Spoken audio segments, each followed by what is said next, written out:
This little light of mine, I'm gonna let it shine. This little light of mine, I'm gonna let it shine. This little light of mine, I'm gonna let it shine. This little light of mine. Each of you who has Jesus, who's accepted Jesus, you have that light in you. You know? You have a light, like I said here. Walk as children of the light. So even in this village, we have our neighbors over there that they're casting darkness. We are casting light that is brighter. Hi Prairie Harvest. We have a huge thanks to send out to you guys for the funds that you helped raise for the solar power system that we've just put in. Just to let you know, now we are able to have a bunch of floodlights that we've got up for security at night, and they run all night and are preventing, they're protecting us from intruders at night, and also protect the students, the boarding students, when they go to the washroom. They are able to see the path more clearly so that they can avoid snakes. So I think you could probably sympathize with that. And not only that, but they at night are able to study for a couple more hours if they want, for the keeners. And they also, inside the dorms, it's really well lit now, so they can just, it's just a lot nicer. You can imagine now that they don't have 2 or 3 hours after sunset, which is 6:30 to 7 p.m. throughout the year. They don't have to spend 2 or 3 hours of darkness in the evening.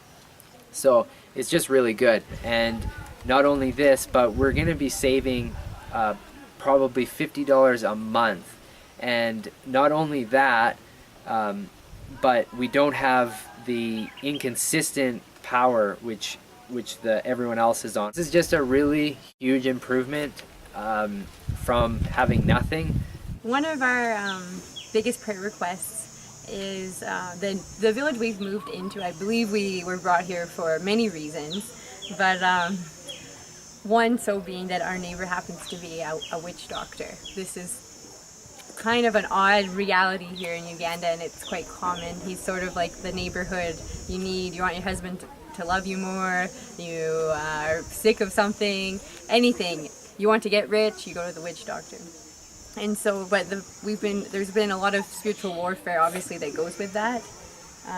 And it seems to be heightening. I think when you put, our children get up at 5 in the morning, they sing praises right next to his fence and they pray. Our church service is right next to his home. There's just the fence that's separating us, and so there's a lot going on, and obviously we know we're winning, but we just we feel the attack and just the presence of what's going on in the spiritual realm. So just your prayer in this area, our kids are praying that his shrines will be knocked down and that he'll be saved. So yeah, if you could join us in that. Yeah, he actually slaughtered a goat and smeared the blood all over one of the buildings in the back here in his main shrine, apparently. So he's been starting to intensify his activities. So yeah, prayer is very much welcomed. Thank you.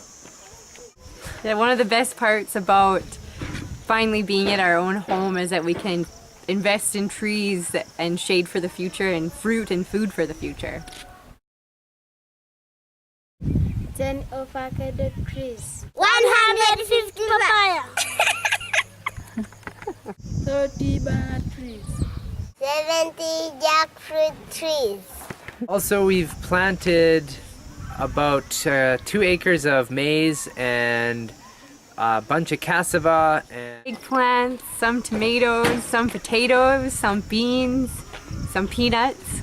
a couple orange trees. I just want to thank everyone there at Prairie Harvest who's just joined us in prayer. It's been actually one of the hardest times that we've had with just medical expenses, and with that just seeing our children sick.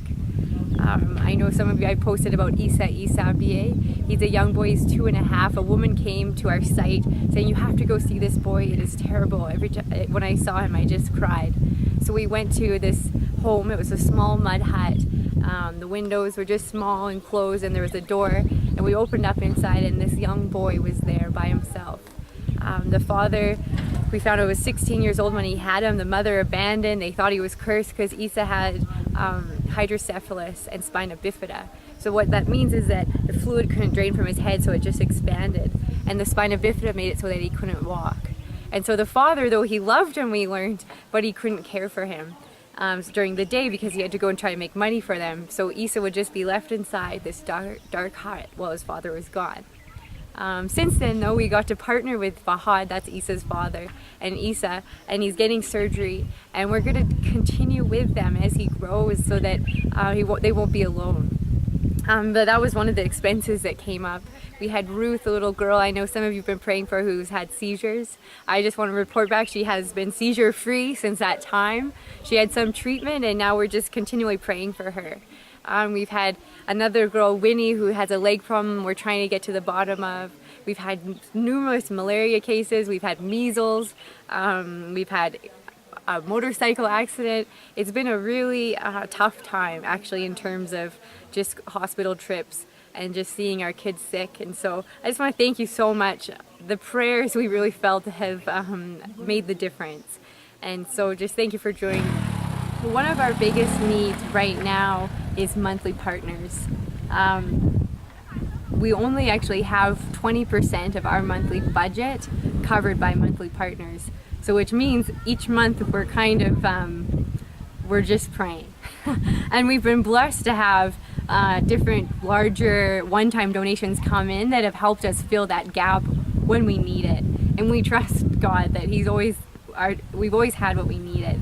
But we also have come to realize that we need to let people know what our needs are on the ground. So we just want to say a big thank you to you all there, that you've been a big part of filling that monthly part, where at least we know from Prairie Harvest each month there's something to help us fill that gap.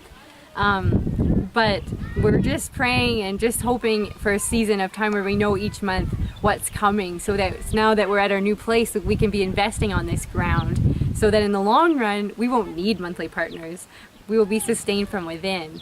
But in that meantime, the biggest thing that's fueling us, that's our bread and butter, that's feeding these kids, that's helping us get the emergency medical care that they need, paying our staff so that the kids have teachers and a community, and all of those areas, it comes from donations. And so that is our biggest need right now, is monthly support. So with that, thank you for your monthly support.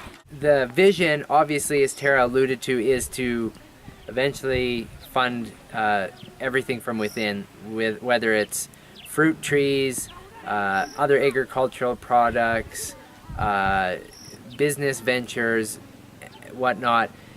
But that is going to take some time and some investment. And right now, it could be a possibility within a couple years. We're praying for that, and would just like to ask you to join in that prayer. And we know that that's just the best way forward and the most effective way for community transformation.